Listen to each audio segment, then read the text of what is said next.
Welcome to the Growth Mindset Podcast with me, Sam Harris, your host. I invite fascinating humans from all walks of life to share their wisdom and unpack their mindsets and formulas for growth. On the show today, we have Jonathan Petraides, or JP as he's known. He's the founder and CEO of Allplants, which started in 2017 with his brother Alex. They recognized that creating and being part of the huge shift in eating habits to being more plant-based was a really good way to positively impact the world and save the planet, but wanted to make it like a really sexy, fun thing to be doing and convenient. And they've now built an amazing company that delivers truly delicious meals, and they've delivered over 2 million plant-based meals already, and they're just growing at an insane pace. And JP has previously launched Africa's first mobile bank, M-Shwari, and Kenya's fastest growing retail healthcare chain, Penda. So we discussed some of the lessons, stories and mindsets of JP, and she's got a really interesting background with his businesses in Africa, then his issues of moving to the UK and wanting to start something of purpose but not being sure where to start before finally getting onto Allplants and then discussing their crazy journey. So it's a really interesting interview, and JP is like a really inspiring person. So I'm really happy to be bringing this to you today, and I think you're all going to learn lots. So settle in for the episode. It's going to be a fun journey. So a quick review readout from iTunes. Today from Shelley Lefko. She says, worth listening to. There is so much information out there fighting for our attention. I recommend Sam's podcast. He has some really interesting guests and great usable information. It's about personal growth, but it's not woo-woo, airy-fairy, which I appreciate. Sam asks great questions and really listens to his guests. I love the lessons from building Shazam and so many others. Give it a listen. Thank you, Shelley. That was really, really nice. Yes, try not to be too woo-woo, airy-fairy, that's for sure. If I ever do get that way, feel free to send me a message and tell me off. And otherwise, yeah, that's the review for the day. If you want to leave a review on iTunes, that would really, really help me out. And maybe you'll get a readout next week. Who knows? Thank you. Have you found it difficult running a place surrounded by lots of tasty food? Fantastic question. I mean, basically, eating all the time is part of the job, Sam. In January, it's my 5-year birthday since I started, quite literally cooking up the idea of Allplants, which initially meant forcing my latest creations on friends and family, and then pretty much anyone I could find off the street in our supper clubs, which was our way of MVPing our recipe development in year zero. And actually for the first couple of years, I was probably far too involved in driving the recipe development. Whereas now, fortunately, we have a brilliant team led by Flo, who's an extremely talented innovation and development chef who does all the creation, and I just get to be part of the Tastemaster panel that happens twice a day, now and again, if I show up at the right moment. That's ideal. I'd love that. So do you eat smaller meals now because of it, just so you can be eating more during the day? Or do you always eat all plant meals? Well, actually, Martin, our COO, who's been an exec chef and food professional for kind of 25 years, I barely ever catch him eating because he's always tasting and testing. I don't know how his constitution survives, but he's kind of like in a constant grazing mode. I'm into a good 3 square meals a day, solid breakfast, lunch and dinner, and it does me well. All plant-based, of course. Yeah, okay. But so how many of those are all plant meals then? And do you ever get sick of your own lines? Sick of your own supply? Funny, I don't know if you ever saw the advert of the Subway guy, that Subway kind of started telling stories about how he'd gone from, bless him, 30 stone or something, and then lived on a diet of 2 Subways a day for a year and managed to lose 10 stone or something ridiculous. It was like a whole campaign. I certainly haven't gone from 30 stone to 20 stone, but I have been living on Allplants. I think in the startup community, it's called dog fooding, where you use your own product. And fortunately, what we make serves a need, which is if you're really busy, like anyone who works as an entrepreneur in startups, it tends to be, Allplants is there for you, breakfast, lunch and dinner. And so it's really a blessing, not a chore, to be constantly taste testing. I get that as a privilege for sure. Yeah, it's good that you say it's a privilege and not a chore. And it's nice that you have enough variety. I mean, I know the guys that run Pie Minister, and they still have variety in their pies, but it's still like pie every day, which is not quite what you're looking for in life. Well, we've come a long way. When we launched 4 years ago, we had literally just 6 recipes. And so then eating Allplants all day was slightly more challenging because it was actually only a product most of our customers use at dinner time. So breakfast lasagna was slightly less appealing, but then a bit of a necessity. Yeah, that's cool. Definitely. As in, when I'm feeling super lazy, like I will just cook like a week's worth of food. Maybe we should just like backtrack quite a bit. So yeah, maybe you should just introduce yourself a bit more. It's like, where are you coming from? Like, why did you go through Africa, and how did we get to where we are now? Because otherwise, I think I could just chat random stuff to you like all day. Yeah, it's quite an expansive question, but I suppose my backstory, I actually went through all the relatively conventional school, university, and trying out lots of careers that were kind of forced down our throat by parents and society, I suppose. So all of the professional services, trying to be a good citizen, and tried out accounting and banking, and even had a fleeting period of 7 months as a paralegal, and fortunately learned that I definitely did not fit the paradigm of these worlds. My last sortie there was a couple of years in management consulting, and then I left McKinsey to just, I think it's about, where are we now? 12, 13 years ago now, to start building ventures from scratch. And I guess I learned through management consulting that I really, really enjoyed working on very complex problems and trying to pull together teams of really talented, passionate, and driven people. But I really didn't enjoy working for massive, Fortune 100 companies, and how they can eke out a little bit more profit margin, or a little bit more competitive pressure, and just making money for big corporations, right? And then actually realize, look, there's some really massive problems in the world, and wouldn't it be amazing to get to go and work, try to fix those? And so that I'd worked a fair bit while as a consultant in the kind of telecoms and emerging market space, learned a lot about mobile payments and mobile banking. It was really taking off like wildfire at the time, particularly in Nairobi and Kenya. And because M-Pesa had suddenly come into existence in 2007, there was this real opportunity on this new technology layer in the market where, to be clear, only 1 in 10 people in Kenya at the time, and more broadly in Africa, had a bank account. So 1 in 10 adults. But pretty much everyone had a mobile phone, and pretty much everyone in Kenya was already sending and receiving small amounts of credit on M-Pesa. So there was this opportunity to say, well, look, if everyone's now transacting like that, wouldn't it be fantastic if we could actually make the first bank built on these rails and allow people to both save money in small increments, and also, when they need it, borrow money in small increments. And this was what dubbed, and I started calling, nano finance, the next frontier beyond microfinance, which had been around for about 20 years. And so what we built, it's bloody hard, by the way. Starting a bank from scratch, it turns out, is a lot harder than this naive and very boisterous budding entrepreneur realized. And to be honest, I continue to believe most important tenets for you to go from idea to starting is both abundant energy and complete naivety as to how hard the thing you're embarking on is. Hopefully the abundant energy breaks through the first dozen brick walls you run into and allows you to keep exploring it, because quite often you don't have that and it doesn't. But so, yeah, it was really hard. But, what we built after about 3 years of prototyping and proving and testing the model, because quite frankly, no one believed it. The investors I managed to raise from in the early days genuinely thought that the majority of people we would lend them these small amounts and no one would pay back. And in order to even get the project off the ground, in the first 3 months, I had to do a first experiment, and we lent to 150 people. And genuinely, our partners, which included the World Bank and a sub portion of DFID, the UK Development Bank, because we were focusing on helping to bank the unbanked, they genuinely thought that no one would repay. And about 85% of people repaid within the first month. So we knew, okay, there's enough here to really push into and develop it. And so what we were in the end built with Mshwari, it was bloody hard to get there, and we got a lot of bumps and bruises along the way, but it's now still operated by Commercial Bank of Africa, and serving tens of millions of people, mostly who didn't have banking before, with loans of starting at $1, $2, $3, small amounts that are really valuable and useful, but it goes up to hundreds and up to $1,000 now, and I think it serves a relatively important need. So that was Mshwari, which was fun. But by the way, probably one of my biggest learnings from that was the business partners that I embarked on this with were people I'd met through work. They were actually clients of mine from McKinsey, and we really thought this was important to work on it,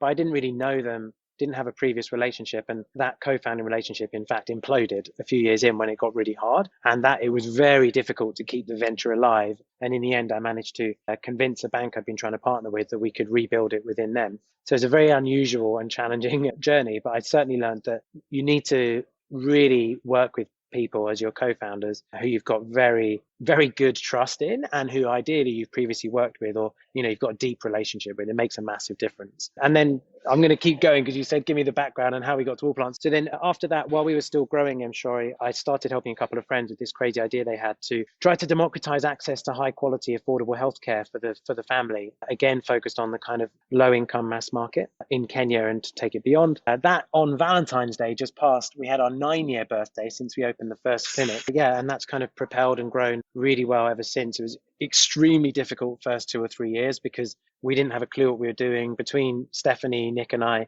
none of us had ever had any professional experience as doctors or healthcare experts, but we had a really clear vision as to where the problem was and how we needed to fix it. And we built a team and got learning quickly. We built a prototype very quickly and got a clinic open, which was chaos, but it's the only way to iterate and learn. And so that was pretty bonkers. And I then moved back from Kenya. After a few years in, I started working on both Mshwari and Penda Health remotely from London as I wound myself out of them. And the reason I came back is because I kind of woke up one day with a bit of an epiphany that this is what I feel like I'm here on this planet to do, find big, intractable social problems and try to identify a really scalable and high impact business model to solve them. And have been, had a go at that in banking the unbanked and had a go at that in providing healthcare at scale and trusted healthcare at that matter, and really thought there must be problems to solve where I'm from, back in the UK and in London. And I'd quite like to work on the next thing for decades as opposed to years. So I need to do it where I plan to spend the majority of my life. So moved physically back and then gradually unwound from Kenya and basically spent then about 3 years. I've had a few fallow periods, and I think fallow periods are vital. We could talk about this more if you like, but deliberately kind of leaned into the need to experiment loads and play with ideas and be willing to, I lived on a very stripped back personal burn rate so as not to have to get a job and to be able to just do this and that project work, but largely focus on idea creation and experimentation, which was a weird existence, particularly in London, where everyone's professional and hot shots and getting promoted and all the bonuses and whatever. But yeah, I learned a lot, span up dozens of harebrained ideas, shut them all down relatively quickly in weeks or months. And, and it was through that process that eventually I stumbled upon the problem that we're solving with All Plants. But that was through a very personal journey into changing how I ate for my own personal reasons, and then realizing, bloody hell, this needs to change at a high scale and it needs to change fast. And why is it not easier? And why on earth is it not more delicious for everyone? Because if I have the time to cook it for myself, it is. But most of the time, we don't have that time. And then, started cooking. That's cool. Like, I really identify with what you described with like the fallow periods, and I have I've identified that I don't suit normal jobs very well, and that I'm much more creative and just like thinking about what's wrong with the world and where I'm going to fix it. And yeah, I started way too many things over the past few years, thinking about what I really want to do and sort of backtracking. And yeah, a fallow period is a nice way to describe it, like getting energy for yourself and these things. To be honest with you, Sam, interestingly, I found it energy sapping. I found that period really hard because I am not designed to be a scientist in a lab, but keeping them in a test tube and never really letting them see the light of day. It's like you've got this engine in your mind ready to go and you're trying to like fix it into a different gearbox, and each one like you start, and if I was worrying, it's like it's not working. It's like you have to put it down and start a new thing. So yes, very difficult. All the dead ends, right? All the like, no, I'm going to shut it down. No, this isn't the right thing. I found it really draining. Yeah, especially talking to your parents and they're like, oh, maybe get a job again, and you're like, no. Right, that's the first thing you have to neutralize. I mean, that was a very big hurdle to overcome. Bless my parents. I think most parents have the best intentions for their children, but also relatively conventional view on what security and success looks like. So, and that still persists, I'm sure. But I think the fallow period thing is really important as well, because what I found is kind of what I was talking about earlier around the naivety combined with kind of positivity or energy. It's so important. I'm a real believer in this. If you're going to start something, starting any venture is so hard. And then building it into anything remotely useful that actually has any value in the world to anyone is hard. And then building it to any scale where it creates any value for anyone is really, really hard. And so how do you find something that you can commit to that you'll actually not just be excited about working on now, like in the short term, but that you will genuinely work consistently crazy hard on for decades. And I found that the most important thing for that is that it has to be something that you deeply connect with in a very personal way, and also something that's bigger than yourself. Because quite frankly, if people are in the venture and entrepreneurial world to, make themselves rich, they're in the wrong game. There's much more reliable ways to do that that are lower stress and, in the most part, have a better payoff. And so, if you're not doing something that you have done the work and done the internal kind of like searching to really know, I'm committed to this for decades, and this is the mission that matters to me, then you can unlock amazing resilience. And, you can actually think from a strategic perspective in a much longer way, which is so enabling and important. Yeah, definitely. Huge. That's, I guess, one of the things that I had with my fallow period of, I have to start my first business and realizing how much more stress there was than I expected as I started it, and like how much different my job was to what I thought I'd be doing. I'd be starting different projects and then realizing what it would actually entail versus like what I thought it might entail as I was starting it, and be like, oh, actually, I don't want to be doing that with my life for the next 3 years, and sort of stopping these different things, trying to sort of iterate through like, is there something I will actually really enjoy doing as a business, that kind of stuff. And yeah, it was hard. When I moved from London to Nairobi to start my kind of like trying to be an entrepreneur journey. Why did you choose to do that, just out of interest? Did you kind of just already see the problem in Kenya before, or was it just like a random, I know I'll go to Nairobi and then I'll think of ideas? Because I know 3 people that did that in Myanmar, which makes no sense. I spent about 6 months before leaving McKinsey developing the idea and the plan, and getting the team ready and raising we ended up raising about $500,000 of grant R&D funding to go and prove the concept from the World Bank and DFID. So doing all of that, gradually, and putting a plan together that was like, right, cut the cord, left on Friday, signed out from McKinsey, and by Monday I showed up in Nairobi, literally never having been to Africa, which sounds insane. But here's the thing: whenever I built plans for what started, initially we called it Japange Kusave, which shows why I've learned a little bit about branding since that was a bad name. The names have got better over time. But when I was building that, like, the business plans were like 2 years long, 3 years long. I always thought about it in that way, because at that stage in your career, I was 24. I couldn't think in more than 3 to 5 year increments. And I never really knew what I would be doing 5 years in. Whereas now with allplants, I genuinely want and expect and can envision working on this in 10 years, having already worked on it in 5 years. And I can see a journey beyond that. It makes a big difference to the day to day, which of course is a roller coaster, even in a day for anyone, right? You get some great things happen and then some really hard things happen, and you're just all over the place. If you're only playing the game for now, that can, I find, rock you all over a lot more. Definitely the finite and infinite games, kind of, are you playing for the love of playing, or are you playing to kind of win straight away? And it's a nice premise. So yeah, that's a good way of thinking about it. I don't know why I hadn't thought about that with the actual ways that the businesses that I've wanted to actually do, but it's definitely the ones I just love showing up to every day. And because I do see it as like a long-term thing, it wouldn't be bad. Yeah, cool. So anyway, so we got to allplants, and I guess I also identified with that. That was one of the areas of business models that I'd been thinking about, was like veganism, just how annoying it was to not just have tasty things. It's like, I would definitely be vegan if it was easy. If like all restaurants just serve nice vegan food, I would always take it, but they don't. Why not? And it's just so frustrating. So yeah, that's why I invested in you guys and stuff. But in the early days, the first concept was either a concept plant-based burger joint. Obviously, plenty of those exist now, but this is like late 2015, early 2016. Or wanted to do kind of like a Leon of really fantastic vegan food, so that it was, quick, easy, affordable, and delightful. And so, so those were some of the ideas. And because Penda Health, what I'd built with Penda, we already had 15 to 20 bricks and mortar retail environments, right?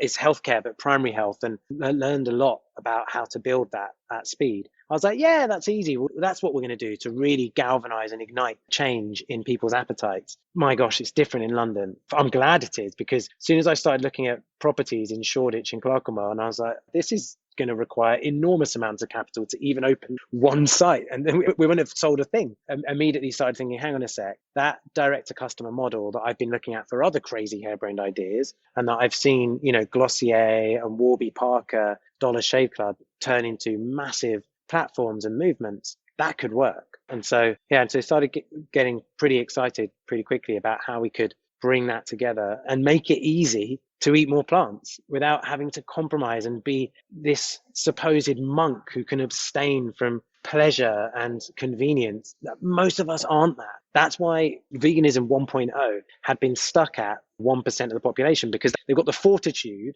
to have a perspective on the world and actually live in line with it. Most of us hold this weird tension all the time where we've got a perspective on the world, but it's a little bit too hard to live to that, because I like sausages or I love cheese. And to be honest, I was veggie for quite a while before being brave enough to even think about eating vegan. And the whole time I was like, vegans are weird. That's extreme. Why would I give up cheese? I love cheese. That's madness.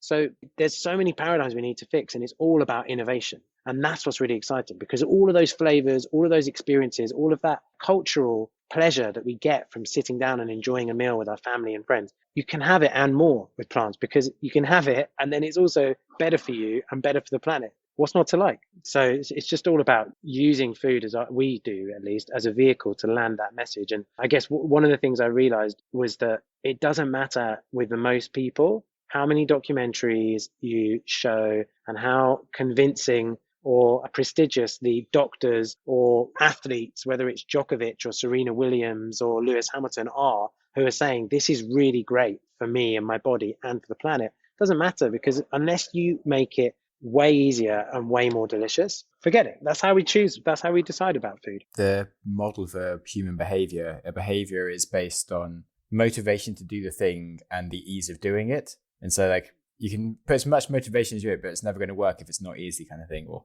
the other way around. You sort of need both. I call it the will and the way. What I realized was that there was this massive tidal wave of will building up. Loads of people who are primed and who all call themselves environmentalists and who would own an electric vehicle tomorrow if there were more charging stations, if they could afford it, but none of us can, and it's hassles, and who would eat differently if only there was a way. And you need that way to meet the will, which is basically demand and supply, right? And there isn't enough supply of incredible, delicious, affordable, easy plant-based food. And that's kind of what we see as our role. I really like that. That's cool.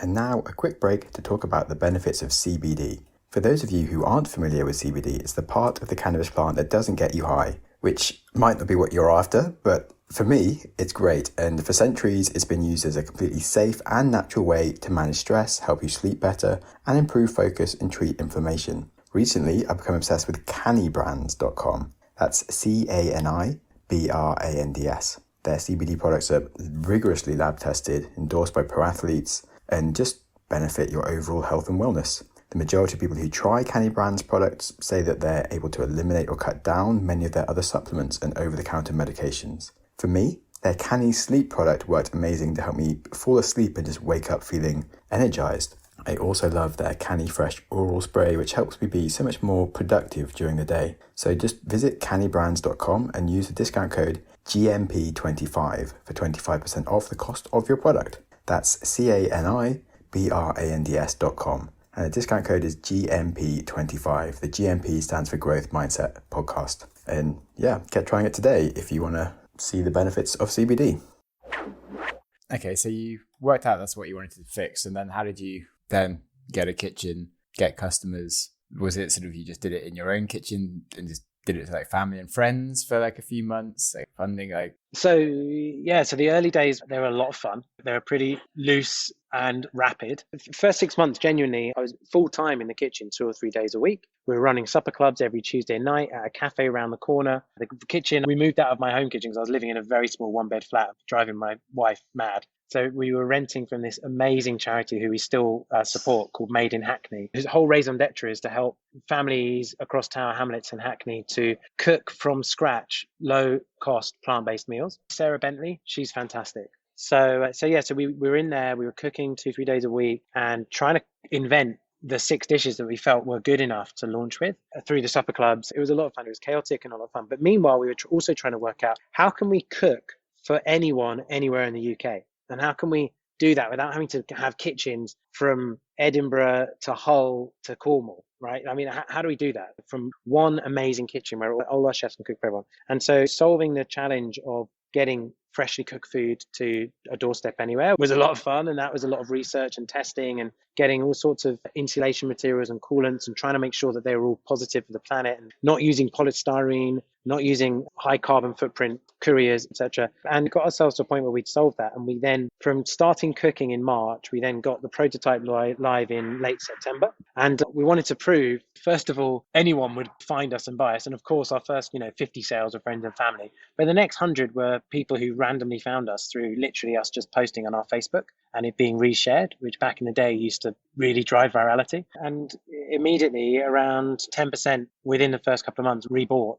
Again, at this stage, the 6 same recipes. And we said, okay, that's good validation. And meanwhile, my brother and I, who we jumped on board and we co-founded together, we literally threw everything we had savings-wise into building our first kitchen. So that was our phase 1 kitchen. Literally just sat down with a gridded piece of paper and drew a kitchen on it, showed it to a few friends who work in like street food and restaurants. And I was like, does this look like a kitchen that makes sense? And they gave it sufficient approval for us to feel confident enough to then, it cost us about £25,000 to install everything we needed. And then we started cooking. And by the way, then we were like, oh yeah, once we've installed this, we have now used up all our money and now we're bankrupt. So turns out now we need to raise seed funding. So that's what we did just after launching in February 2017. Cool. It's impressive. And so how did you just go to normal investors at that point? Or was that all angels? Yeah, it was mainly angels. It was meant to be exclusively angels. And we, at that time, even though we barely had an idea really what we were doing, and we were just kind of doing our best to, in our first month when we launched in January 2017, which is now quite fun to look back on, we cooked, shipped and sold 130 orders, which at the time felt like we'd peaked Mount Everest and it was an amazing achievement. And, now we do that in a couple of hours. So it feels quite ridiculous, but it felt like a big achievement. And before we started doing any kind of angel raising, one of the things that I felt really strongly about was that I didn't want us to bring on board a single investor ever who didn't align with the social purpose of our mission. And so I was trying to work out the right mechanism to do that. And with Penda Health, one of my previous ventures, we'd even thought about setting it up as a charity or a social enterprise. We ended up deciding to actually keep it as a business. And the reason for that is that there's a real power to a profit-centric model in terms of the way you can get it to work and you can get it to deliver on the social value you're trying to create. It's the most scalable and investable model because it provides a financial return, which is at the moment in the world today, the key thing that allows you to mobilize resource behind an idea. And so with allplants, I already felt strongly that we needed to have, again, a model that made us vastly investable and scalable. But I'd always followed the B Corp idea, obviously particularly as a bit of a fanboy of Patagonia and everything that they kind of led the way in there. And so, looked into it and we became one of the first 100 B Corps in the UK and one of the first 1,000 in the world. And that was a big moment because it allowed us to say to new investors, hey, what you're signing up to, the articles of our company are different to normal companies. And this isn't just about maximizing profit and return to shareholders. We carry at the same level, maximizing return for the planet and environment and maximizing return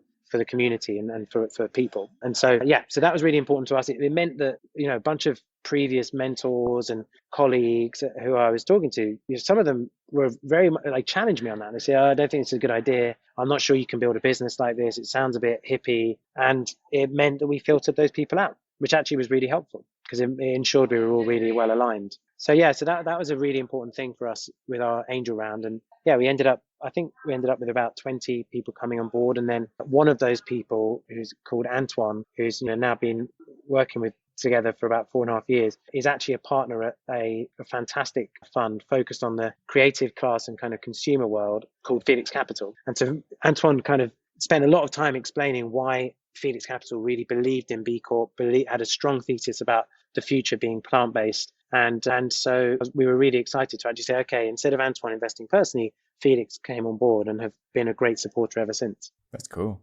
Nice. But I guess, when you do have the actual model of making money and having a purpose behind it, really agreeing with that. And you can just scale so much more than, I don't want to say charities are bad or anything, because they're great and they do some amazing things, especially, I think it's just much harder to build a big charity, but somehow some people still do it. but Well, it's possible, right? You look at, for example, Movember, which of course has had a lot of problems more recently behind it, but the scale that it's reached, both in terms of raising awareness and raising funds, is massive. Same with Charity Water. So it is possible, and there are particular problems that you simply cannot solve with a profit-centric model. But if it's possible with whatever you're looking at, the thing that you want to make the mission, if it's possible, I do think it's in today's capitalistic model and the way that resources flow through that, it is the most powerful way to have a shot at really creating a seismic and sizable difference that moves the market. And look, for us, let's face it, we're looking at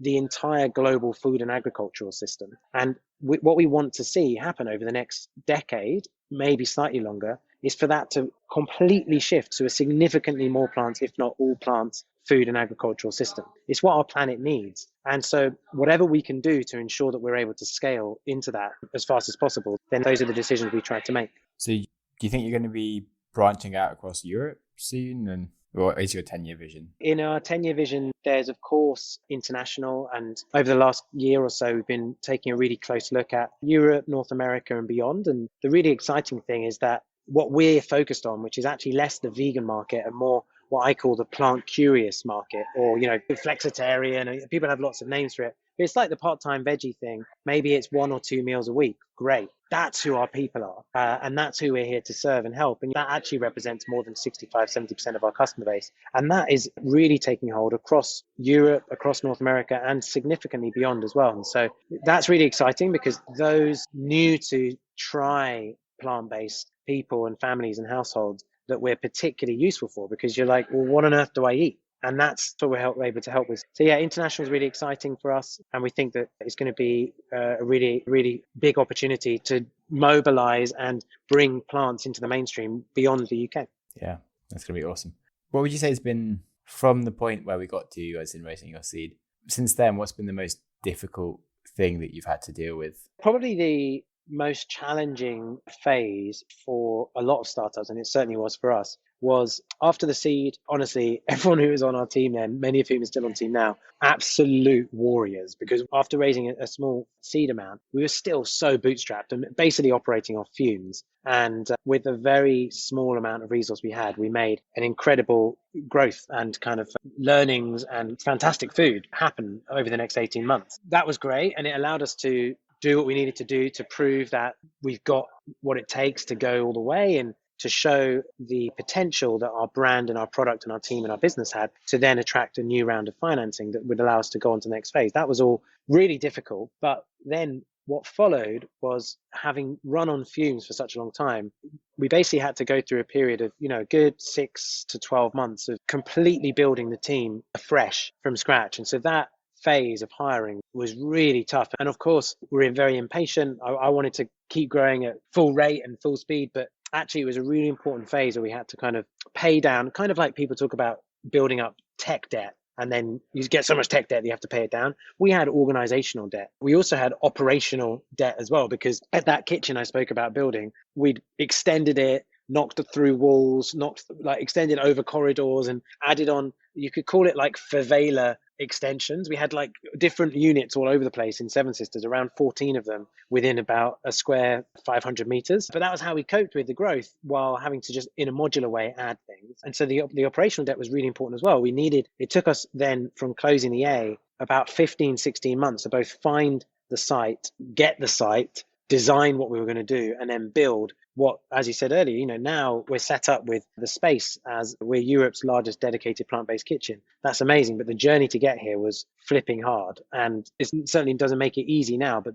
going from that kind of everything being MVP, everything being kind of to everyone wearing all the hats, etc., and to actually building a proper team and the ability to have proper operations, that was a particularly challenging and taxing phase for sure. Yeah, that sounds kind of fun, but slightly stressful after a few months of just like more of these things. So yeah, I guess it must have been really confusing not knowing how much you're going to grow, or what you'd be needing in sort of 5 months time versus 2 months time. But still, you did a good job of it apparently.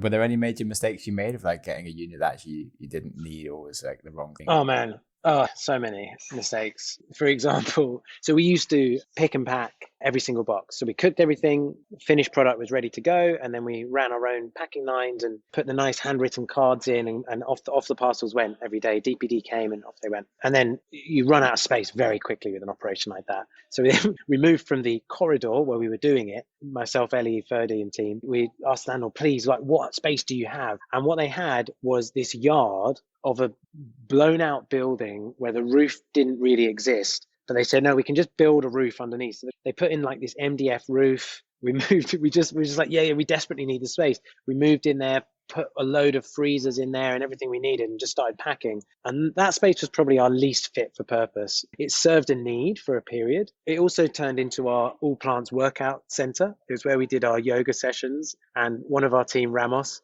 who's still our on-site PT, had his chin-ups bar in there. But it was chaotic. And we'd have power outages. And when the weather was bad, it was crazy cold in there. Yeah, that's like kind of, so far what you described until then was like, actually sounded great. I was like, yeah, I get to work out. No. It was chaotic. Take your word for it. Nice. Cool. Thanks. We said you had like 3 things you wanted to discuss and then kept them a secret. Have we gone through these? You've spoken about some cool mindset stuff already. Yeah, I guess one of the other big things, and I think I, by luck, started learning this way before being in the world of trying to build something from scratch, where this happens pretty much every day. And maybe I'll share a few examples of where I experienced it before. But basically, it's just the expectation that you're going to hear no a lot in order to get the yes you need. I tend to find is really, really important to get comfortable and familiar with. And basically, by other measures, you could say not being willing to take no as an answer. And so a few examples, I guess, before the obvious examples of fundraising or trying to close a deal, where you just have to be willing to have a pipeline where the majority of times there's a fit's not going to be there and you're going to get no's. But the beauty of it is you only need one yes, right? And so, yeah, so I guess for me, like one of the earliest experiences of learning this is, so I went to Nottingham University, studied history, loved history. It was awesome. It was fantastic. I wasn't meant to go to Nottingham University. I wasn't actually meant to go to any university because the first year I applied to uni, I got rejected by every university I applied to. And I still don't really understand why, because I was, almost a painfully keynote student and had all the flipping A stars and A's and whatever. So the grades were there, which is fine. And in some instances, the challenge is the grades aren't there because you've had a tougher education or tougher upbringing. The grades were there, but I got no's across the board. So then I took a year out, and that's where I did the cheeky foray into trying out paralegaling, which was a great way to save money up before going backpacking. But I reapplied, and this time even with the A's in hand for the A levels, and I think I got a few places at backup at unis, but the places I really wanted to go, which were Nottingham or Bristol, because everyone I spoke to said they were the most fun and they were really great and whatever. And I figured that the whole point of uni was to make sure you had a really fun time,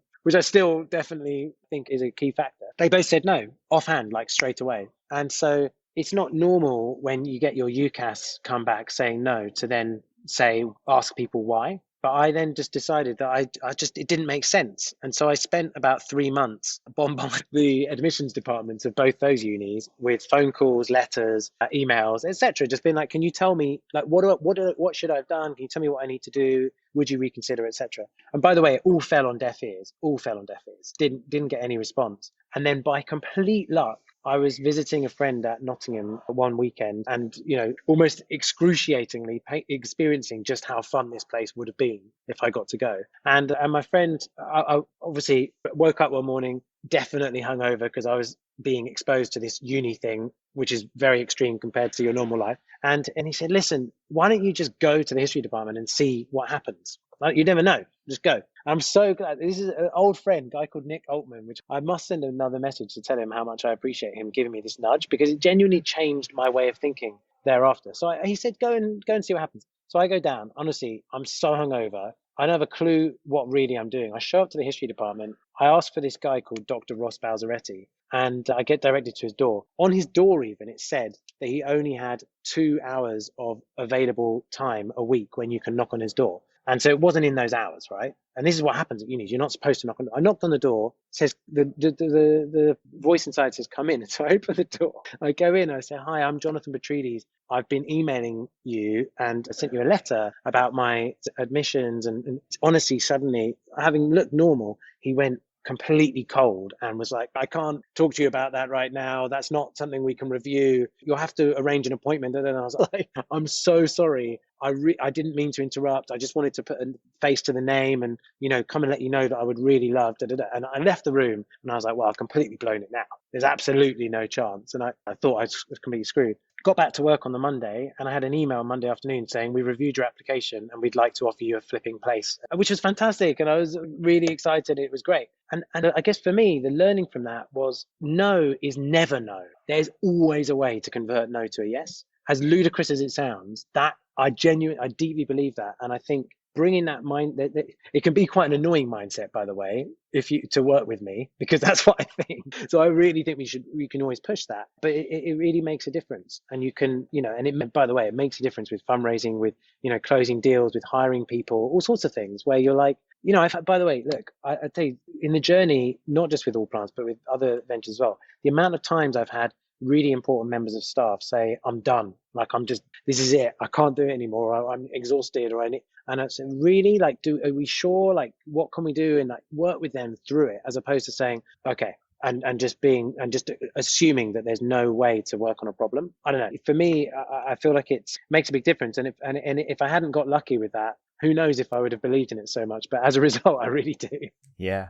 Wow. That's so cool. I definitely think that life experiences really make a big difference to you. I certainly had like some similar things around that time, going through like gap year, uni stuff. Also, yeah, I applied to Nottingham and Bristol, but I got into both of them straight away. So I went to Bristol because it was slightly higher. But in hindsight, my friends in Nottingham seem to have a lot more fun. So I have a bit of envy in some ways. And also, what's interesting is actually, if you had been accepted straight away, maybe you wouldn't have learned such a valuable life lesson. But at the time, you're like, shit, this is terrible. But actually, it was like the best thing that maybe happened to you in terms of teaching you so much, which is kind of interesting. So maybe you were lucky to get rejected, whereas I was the unlucky one having I see what you've done there. Yeah. I see what you've done there. Very well, good. Some of us have a hard life. And by the way, I feel incredibly lucky in all the ways. When I look at the fact that I even get to work on this problem every day, it's all built on the fact that I've had so many opportunities through my life. And I think there's the majority of people who've had this incredible privileged education and early career opportunities and,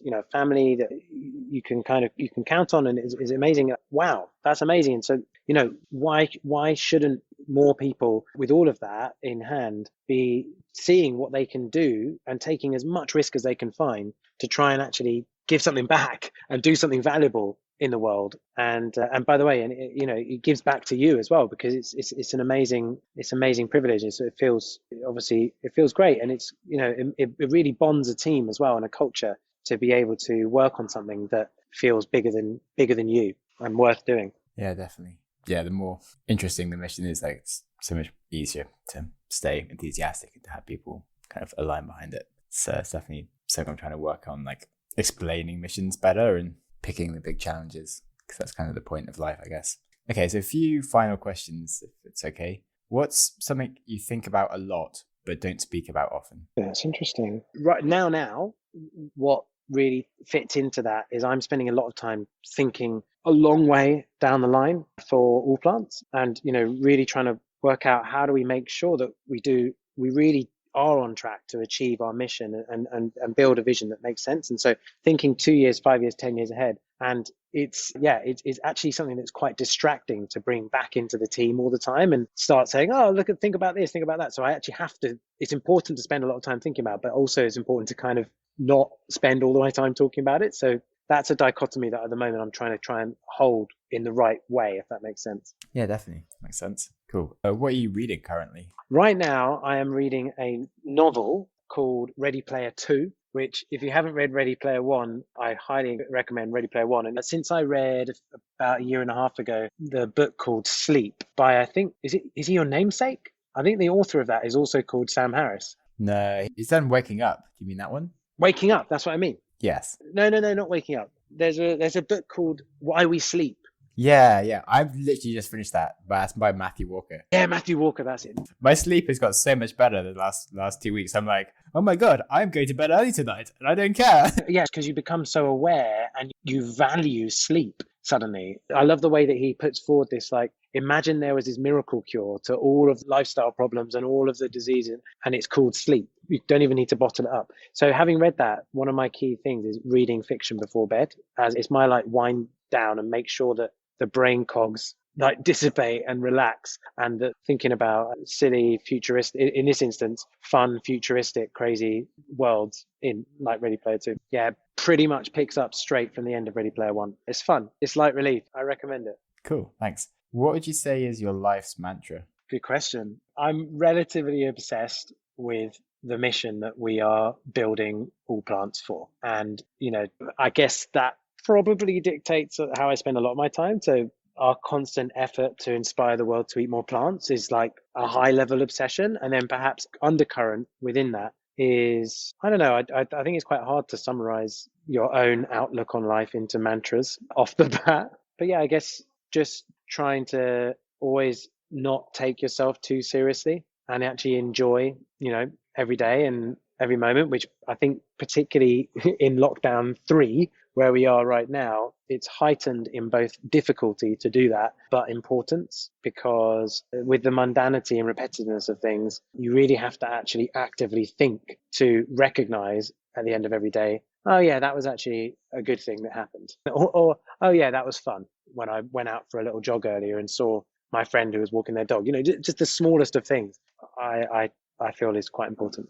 Cool, thanks. What would you say is your earliest memory, or one of your really early memories? Gosh, as little kids, we used to get to spend the majority of summer in Cyprus with my family, which is where my family all are and live, and I'm half Cypriot. So just getting to run around with my cousins and not really understand what everyone was saying because everyone was speaking Greek, and our Greek was really sketchy when I was a kid, but it was really sunny and it is lovely there. It is.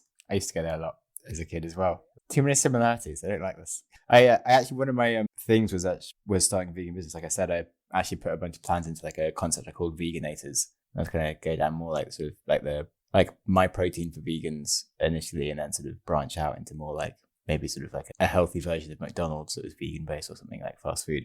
But then I got preoccupied with other stuff. But probably around the same time as you were doing that as well, and could still do with one of those, to be fair. Wouldn't say no to it. What is one of the kindest things someone has done for you? And I think your friend telling you to go talk to the lecturer, and then that guy actually sort of sorting you out is pretty nice, but maybe there's some others. I mean, without a doubt, the kindest person I've ever met and in my life is Delphi, my wife. And I've got lists longer than any leg or Excel spreadsheet I could fill with ways in which Delphi is kind, not just to me, but to everyone around us. And I feel like she teaches me every day the real meaning of being kind. And so yeah, Delphs is my shining light when it comes to learning about how to be kind and experiencing kindness. Cool.